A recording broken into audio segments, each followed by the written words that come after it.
আসসালামু আলাইকুম।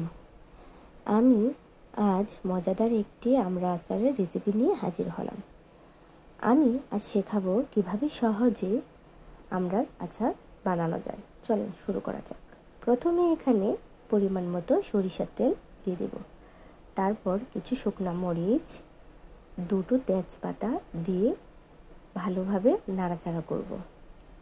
আমি নাড়াচাড়া ততক্ষণ করব যতক্ষণ পর্যন্ত আমার মরিচের কালার চেঞ্জ না হয়। এখন আমড়ার সিজন, আমড়া না খেলে কি হয়? তাই আমার এই পদ্ধতি অবলম্বন করলে আপনারা 1 বছর আমড়ার আচার সংরক্ষণ করতে পারবেন। আমি এখানে আমড়ার আচারের পানির পরিবর্তে ইউজ করেছি ভিনেগার। পানি ইউজ করলে আপনার আমড়ার আচারটা বেশি দিন ভালো থাকে না। ভিনেগার ইউজ করলে আপনি আচারটা 1 বছর পর্যন্ত ভালো রাখতে পারবেন। আর তার ভিতরে যদি রৌদ্রে দেন তার ঊর্ধ্বেও আপনারা আচারটা ভালো রাখতে পারবেন। তো আমি আপনাদেরকে আজকে দেখাবো কিভাবে সহজে আমড়ার আচার বানানো যায়। এখানে আমার মরিচের কালারটা চেঞ্জ অলরেডি কিছুটা চলে আসছে। মরিচের কালারটা চেঞ্জ আসার পর আমি এখানে দিয়ে দিব আমার করে রাখা রসুনের কোয়া। আমি রসুন আগেই ছিলে তৈরি করে রেখেছি। এখন আমি রসুনটা দিয়ে ভালোভাবে নাড়াচাড়া করব। রসুন নাড়াচাড়া ততক্ষণ করব যতক্ষণ রসুনের কালারটা চেঞ্জ না হয়।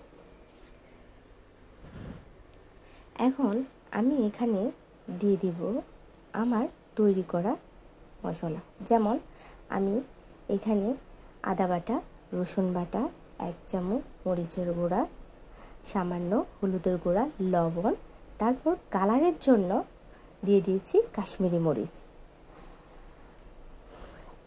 কাশ্মীরি মরিচে আচারের কালারটা চেঞ্জ হয়ে যায়। তারপর দিয়ে দিয়েছি এখানে 1 কাপ চিনি, বা আমি একটু বেশি দিয়েছি, আমার বাচ্চারা মিষ্টি খেতে পছন্দ করে, তাই আপনারা ইচ্ছা করলে আরও কমিয়ে দিতে পারেন, বা চিনির পরিবর্তে এখানে গুড় ইউজ করতে পারেন।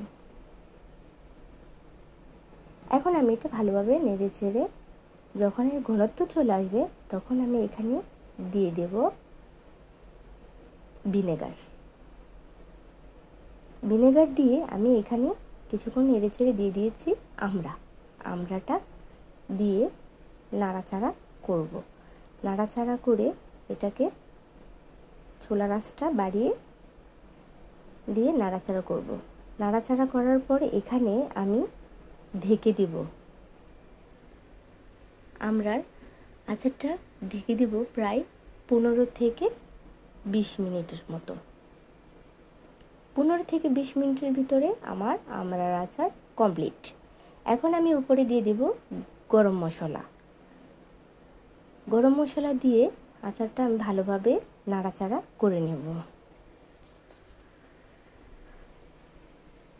নাড়াচাড়া করে তারপর কিছুক্ষণ পর আবার এর উপরে আমি অ্যাড করব আচারের মশলা।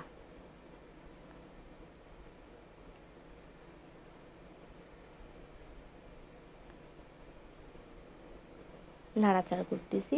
এখন এর উপরে আমি আবার দিয়ে দেব আচারের মশলা, যাকে বলে পাঁচফোড়ন। পাঁচফোড়ন মশলা না দিলে আচারের খুশবু আসে না। তার ভিতরে আমি এখানে অ্যাড করেছি তেঁতুলের রস, যেটা আমার এডিটের ভিতরে চলে গেছে। এখন আমার আচারটা রেডি। এখন আমি চুলাটা অফ করে দেব। আমার এই আচারের রেসিপি যদি আপনাদের ভালো লেগে থাকে তাহলে একটা লাইক, শেয়ার আর সাবস্ক্রাইব করে দিবেন প্লিজ। Thank you.